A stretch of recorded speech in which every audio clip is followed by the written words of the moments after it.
बहुत ही दर्दनाक। बच्चा यहाँ पे बात कर रहा है, वेस्ट बंगाल वाली जो घटना हुई है बहुत दर्दनाक है बेटा। सोचो कहीं ना कहीं हम लोग के पढ़ाए हुए ही बच्चे हैं ये जो shameful, it's shameful for the country, shameful for the country, shameful for each and every Indian. मतलब एक बच्ची है जो नीट की तैयारी करती है, पहले आप सोचो नीट की तैयारी अपने आप में कितनी डिफिकल्ट कि वो नीट की तैयारी करती है, पहले एमबीबीएस करने जाती है, 5-5.5 साल पूरा एमबीबीएस अपना ख़त्म करती है, फिर नीट पीजी की तैयारी करती है, फिर उसके बाद जूनियर रेसिडेंट बनती है। जूनियर रेसिडेंटशिप का उसका दूसरा वर्ष चल रहा है, 36 घंटे की ड्यूटी करते हैं ये बेचारे बच्चे। सभी डॉक्टर्स की ज़िंदगी ही ऐसी है। मैं कई बार बोलता हूँ कई लोग को बहुत ग्लैमराइजिंग प्रोफेशन लगता है, नहीं भाई बहुत डिफिकल्ट प्रोफेशन है। मैं हॉस्पिटल के अंदर बहुत समय रहा हूँ, मेरे पिताजी 1.5 साल हॉस्पिटल में एडमिट थे। इतनी डिफिकल्ट, इतनी जवाबदेही वाली ये जो पेशा है, नौकरी है, जो कह लो प्रोफेशन है। 36 घंटे 48 घंटे लाखों के साथ बेचारे घूमते रहते हैं, बेड पे थोड़ा सा बैठते हैं, सो जाते हैं। इस बच्ची का भी वही केस है अगर आप ध्यान से देखो तो। मतलब जितना मैंने अभी तक न्यूज़ में देखा यही है कि उसने रात को 11 बजे अपनी मम्मी को कॉल किया कि मम्मी मैं यहाँ बढ़िया हूँ हॉस्पिटल में, ठीक है, 36 घंटे से सोई नहीं हूँ, अभी फिर राउंड पे जा रही हूँ, अपने काम पे जा रही हूँ, आप सो जाओ मम्मी, पापा आप भी सो जाओ, सब सही है। माता पिता भी सोचे कि हाँ ठीक है, हॉस्पिटल में है, दूसरों की जान बचा रही है, नेकी का काम कर रही है मेरी बेटी, सो गए। रात के 2 बजे जाके वो बिटिया खाना खा रही है। बच्चे ही तो हैं ये सब। आज सेकेंड ईयर जूनियर रेजिडेंशिप में है। हम लोग ने जब पढ़ाना शुरू किया था तब से अब देखें तो बहुत छोटे बच्चे हैं हमारे लिए, छोटे बच्चे हैं, छोटे बच्चे। रात के 2 बजे कोई इंसान खाना खा रहा है हॉस्पिटल के अंदर।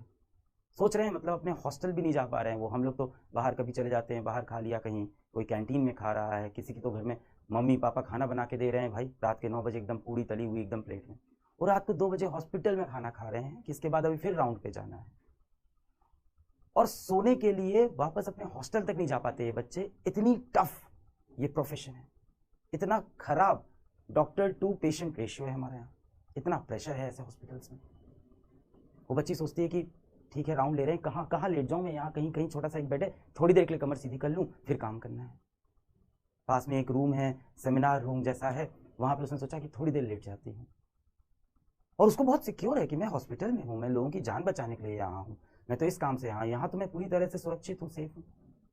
बच्ची रात को 2 बजे सो गई, हम सब सो गए, हम सब गहरी नींद में हैं, और रात को 3 बजे उसके साथ जो दर्दनाक, जो खौफनाक हादसा हो रहा है, और हम सब सो रहे हैं, पूरा देश सो रहा है, हर कोई सो रहा है। एक तरफ हम बात करते हैं बेटियों को पढ़ाओ, बेटियों को आगे बढ़ाओ, विमेन एम्पावरमेंट, लड़कियों को नौकरी में होना चाहिए, लड़कियों को डॉक्टर बनना है, इंजीनियर बनना है, बिजनेस टाइकून बनना है, और एक तरफ एक बच्ची इतने स्ट्रगल के बाद, 7-8 साल का ये पूरा स्ट्रगल हो जाता है, 11th क्लास से जोड़ो तो ये 10 साल का पूरा स्ट्रगल, इसके बाद वो एक जॉब पे जाती है जहाँ 36 घंटे की नौकरी है, जहाँ आप खाना खाने के लिए घर नहीं जा सकते, जहाँ आपको सोना है तो वहीं आसपास कहीं बिस्तर है, कहीं एक चेयर लगी है, उस पर बैठ के ऐसे सो रहा है बेचारा। उस हालत में उस बच्चे के साथ ऐसा कुछ होता है। देखिए इतना बड़ा देश है, ऐसी घटनाएं होती हैं, पूरी तरह से कभी नहीं रुकेगी। प्रैक्टिकल बात यह है क्योंकि इंसान जो है उसके अंदर एक शैतानी दिमाग है, कुछ इंसान दरिंदा होता है, मानता हूं मैं, ये प्रैक्टिकल वर्ल्ड है, इसको रुकने में शायद बहुत सदियां लग जाएं और शायद कभी भी ये पूरी तरह से खत्म ना हो। पर इसको कम करने का तरीका है कि जब भी ऐसी घटना हो उस पर तुरंत एक कठोर एक्शन तो लें, हम एक क्लियर मैसेज तो दें कि इस देश में ऐसे रेपिस्ट की कोई जगह है ही नहीं, एक ही सजा है, फांसी, इंस्टेंट, समय नहीं। कहां है भाई, पकड़ा मुजरिमों को, पकड़ा और लगा दिया फांसी पे। आप कहोगे से जल्दी पता कहां चलता है भाई साहब, जब कोई ऐसा मुद्दा आता है ना, जब सरकार के खुद के काम होते हैं, मिनिस्टर्स खुद काम होते हैं, तुरंत फैसले आते हैं, तब तुरंत बिल पास हो जाता है संसद में, तुरंत एक्शन हो जाता है। अब आप कहोगे सर एक लड़की के साथ ऐसा हुआ है, ठीक है, बाकी तो सब लोग सेफ हैं। बेटा यही तो एग्जाम्पल सेट करता है। आज इस तरह के माइंडसेट वाले जितने क्रिमिनल होंगे, गंदी दिमाग वाले जो नाली के कीड़े जैसे लोग होते हैं, मतलब पार्डन माई लैंग्वेज पर यही इनके लिए भाषा है, और गंदी गालियां हो तो हो, आज उनको तो लग रहा होगा यार कुछ होता भी नहीं है, सब सेटल हो जाता है। जो उनकी फोटोज आई हैं, जो मीडिया में रिपोर्ट आए हैं, आंख में उनका चश्मा धंसा हुआ है, सर को दीवार से घिसा गया है, पैर ऐसे, 90 डिग्री पे पैर खुले हुए हैं इंसान के। क्या जानवर वाला सलूक हुआ है। और इसके बाद, ये सब होने के बाद, सुबह सुबह उनके माता पिता को हॉस्पिटल से कॉल जाता है कि आपकी बेटी की तबीयत बहुत खराब है, आप हॉस्पिटल आ जाइए। क्योंकि अभी हॉस्पिटल का जो प्रशासन है उसको भी नहीं समझ में आ रहा है कि ये बात हम कैसे बताएं, कितनी बदनामी हो जाएगी, ना जाने कौन लोग इसमें इन्वॉल्व होंगे, उनका नाम आ जाएगा, पता नहीं अंदर क्या है, कितना घोटाला है, कितनी गड़बड़ी है इसके अंदर, किसी को नहीं पता। माता पिता सुबह 7 बजे उठ रहे हैं, रात को 11 बजे बिटिया ने फोन करके कहा था कि पापा सो जाओ, मैं हॉस्पिटल में हूँ, जान बचा रही हूँ लोगों की, नेकी का काम कर रही हूँ। सुबह 7 बजे पिताजी माताजी उठते हैं, आपकी बेटी की तबीयत बहुत खराब है, जल्दी से हॉस्पिटल आ जाइए। इसके बाद वो जब दूसरी बार कॉल करते तो उनको पता है क्या बोला गया, कि आपकी बेटी ने आत्महत्या कर ली, सुसाइड कर ली है। ये दिखा रहे हैं कि लड़की का कहीं ना कहीं मानसिक संतुलन सही नहीं, डिप्रेशन में थी। आज तो पोस्टमार्टम रिपोर्ट आ गई है, पूरा साफ है कि इसके अंदर रेप हो रखा है बच्ची का। पर पहले क्या एकदम मामले को दबा दो, क्या है, कुछ नहीं है, कुछ नहीं, सुसाइड हुआ है, डिप्रेशन में थी। हाँ ठीक है, वर्कलोड ज्यादा है, डिप्रेशन में थी, सुसाइड कर। माता पिता जब हॉस्पिटल पहुंचते हैं तो उन्हें हॉस्पिटल के अंदर जाने ही नहीं दिया जाता। घंटा, 2 घंटा, 3 घंटा, 4 घंटा वो हॉस्पिटल के बाहर खड़े हैं, अपनी बेटी को नहीं देख पा रहे, अपनी मृत्यु बेटी को नहीं देख पा रहे, उसकी शक्ल नहीं देखने दे रहे। क्या हो रहा था अंदर इस समय, क्या हो रहा था? प्लानिंग चल रही थी कि कैसे संभाला जाएगा, कैसे इज्जत बचाएं हम हॉस्पिटल की, कैसे इज्जत बचाएं हम इस स्टेट की, कैसे इज्जत बचाएं हम सरकार की, कैसे इज्जत बचाएं इस पूरे सिस्टम की। बाहर एक बाप कह रहा है कि मेरी बेटी को देखने दो। किसी तरह से लड़ झगड़ के जब बाप अंदर पहुंचता है तो अपनी बेटिया को बिना कपड़ों के कहीं पूरे शरीर पे कपड़ा नहीं देखता है, पूरी बॉडी चोटिल है, चोट के निशान, आंख फूटी हुई है, सर पे चोट है, पैर इस तरह से ऐसे खुले हुए एकदम। तब जाके कहीं हाँ एक्सेप्ट होता कि नहीं अच्छा सुसाइड नहीं है, हाँ तो पकड़ा गया। देखिए मैं प्रैक्टिकल हूं, ये चीजें हर देश में है, होता है, दरिंदे लोग हैं, पर ऐसी घटना होने के बाद तुरंत एक्शन लेना पड़ेगा, एक एग्जाम्पल सेट करना पड़ेगा, एक उदाहरण देना पड़ेगा कि इस देश में ऐसे लोग की जगह नहीं है। ऐसे क्या, इसके आसपास सोचने वालों की, लड़कियों को उनके बिना इजाजत के हाथ लगाने वालों की भी इस देश में जगह नहीं है। हम लोग अपने कंपनी में जब काम करते हैं, कोई भी चोरी की घटना आ गई, कोई भी करप्शन की घटना आ गई, वो चाहे 500 रुपए की हो, 5 लाख की हो, मैं तुरंत बोलता हूँ स्ट्रिक्ट एक्शन लो, ताकि बाकी सब इस बात से डर जाए। जब भी ऐसा कुछ हो तो तुरंत एक्शन लो। यहाँ पे अब आपको ये नहीं सोचना है कि एक्शन लेने से क्या होगा, इसके पॉलिटिकल कनेक्शन कौन से हैं, इसके पास पैसा रुपया कौन सा है, क्या मैं तुरंत आप एक्शन। कोई एक्शन नहीं भाई साहब, सुसाइड है, दबा दो भाई। जब पोस्टमार्टम रिपोर्ट आ रही है वो ये कह रही है कि आप लोग तो बेटा नीट के ही स्टूडेंट हो, है ना, अभी अपन देखो यही सब बात कर रहे थे कि 650 नंबर कैसे लाने हैं, कैसे एमबीबीएस। मुझे भी अब शर्म आती है बोलते हुए कि बेटा आप एमबीबीएस करने जाओ, आए दिन कुछ ना कुछ ऐसा हो रहा है। एक तो वहाँ पे वर्क कल्चर ऐसा है, ये प्रेशर में तो है ही डॉक्टर, काम तो ज़्यादा है ही है। उसके बाद ये सब होता है, मैं कैसे बोलूँ 650 नंबर लेके आ बेटा जाओ, फिर ये होगा, इतनी मेहनत करने के बाद ये होगा तुम्हारे साथ। आप लोग तो नीट के एस्पिरेंट हो। जो सीमेन सैंपल मिला है वो पोस्टमार्टम में क्लियर दिखा रहा है कि 1 से ज़्यादा लोग थे। अमाउंट ऑफ सीमेन, जितना सीमेन मिला है, जितना स्पर्म्स मिले हैं, जितना काउंट मिला है, जितना क्वांटिटी है, वो एक व्यक्ति का नहीं है।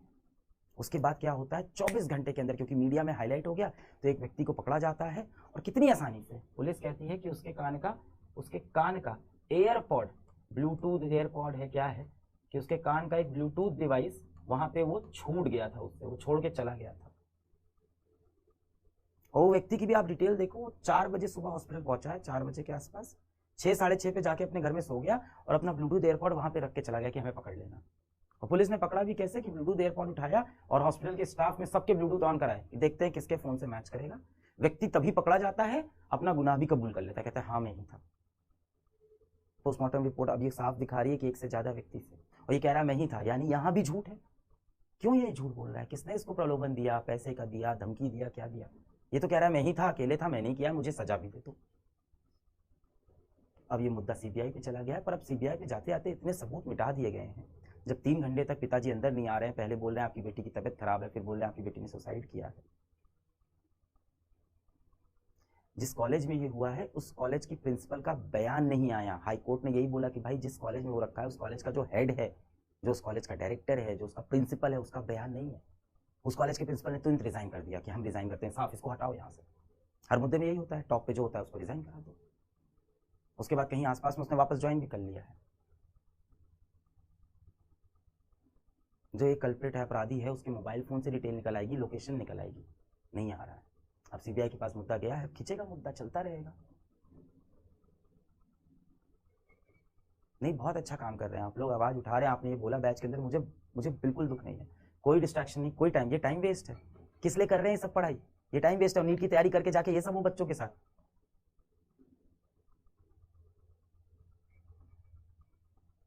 कोई कॉर्नर केस नहीं है, कोई अकेला केस नहीं है जो हुआ है देश में। इससे देश में हर रोज बहुत से केस होते हैं और ये सारे केस रुक सकते हैं। मैं बता रहा हूं, रुक सकते हैं। इंटेंट चाहिए, कड़ी सजा चाहिए, इंस्टेंट एक्शन चाहिए। क्या डर फैलता है लोगों के अंदर कि भाई इस देश में माफी नहीं मिलेगी, सोचना भी मत छूने की, डर लगता है लोगों को फिर सजा से। पर नहीं, इसको चल रहा है इसके पीछे, सबके पीछे पॉलिटिक्स चल रही है। इसकी गलती, उसकी गलती, इस सरकार की गलती, उस स्टेट। अरे हर स्टेट में होता है ये। आज इनकी सरकार है, कल उनकी सरकार आएगी, सब जगह होता है ये। अभी हॉस्पिटल के अंदर से भी ज्यादा लोग बात नहीं कर रहे हैं, सबको डर है अपनी नौकरी का। भाई एक आम इंसान क्या करता है? अपना रोटी पानी, जिंदगी, बच्चा, बीवी, उसको बच्चे को भी तो स्कूल भेजना है। हमें उम्मीद होती है हर इंसान आवाज उठाए।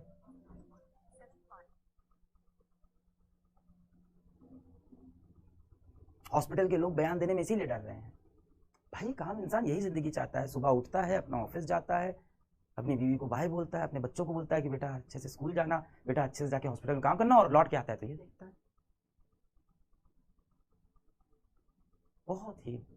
बहुत ही दर्दनाक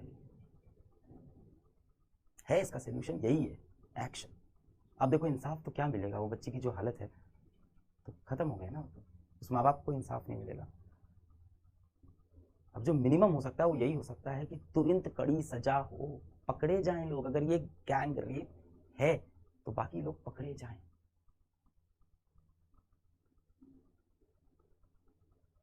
कोई भी मेन स्ट्रीम मीडिया इसको काफी समय तक हाईलाइट नहीं किया, काफी समय बाद मेन स्ट्रीम मीडिया पे ये चीजें आई।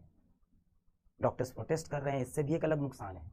अब पेशेंट बेचारा हॉस्पिटल में लेटा हुआ है, डॉक्टर्स प्रोटेस्ट पे, तो क्या करें डॉक्टर्स? बिना प्रोटेस्ट करे काम करते रहे, कल दूसरी लड़की के साथ, कल तीसरी लड़की के साथ, चौथी लड़की के साथ। इसका लड़कियां काम करना छोड़ दें हॉस्पिटल के अंदर? हो गया बंटाधार, पहुंच गया वापस 7 साल 100 साल पहले। हम फिर से सती प्रथा शुरू कर देते हैं, दबा दो लड़कियों को, यही है ना फिर। It's very very very depressing. आप सोच के देखो, आपके घर में आपकी बहन होगी, आपकी कोई दोस्त होगी, आपकी बीवी होगी, आपकी बच्ची हो सकती है। आप तो खैर छोटे हो, आपकी बहनें हो सकती हैं, दोस्त हो सकते हैं। सोच के देखो, आप रात को सो गए, सुबह उठते ही सब खत्म जीवन से। रात को 11 बजे उस बहन ने आपको कॉल किया, बोला कि सब सही है भाई, मैं एकदम ठीक हूँ, मैं काम कर रही हूँ, और आप सो गए 12 बजे। सुबह 7 बजे जब आप उठते हो, आप it's over. And it's not like कि एक नेचुरल डेथ है, एक मर्डर है, एक रेप है, घिनौनी तरह से। कैसा आपको फील आएगा? वो जो चला होगा पूरा 1.5-2 घंटे पूरा एपिसोड, उसमें क्या वो सफर कर रही होगी, वो पेन वहां से बाहर नहीं पाया। किसी के साथ भी हो सकता है, हम में से किसी के साथ किसी भी दिन में हो सकता है। It's very depressing.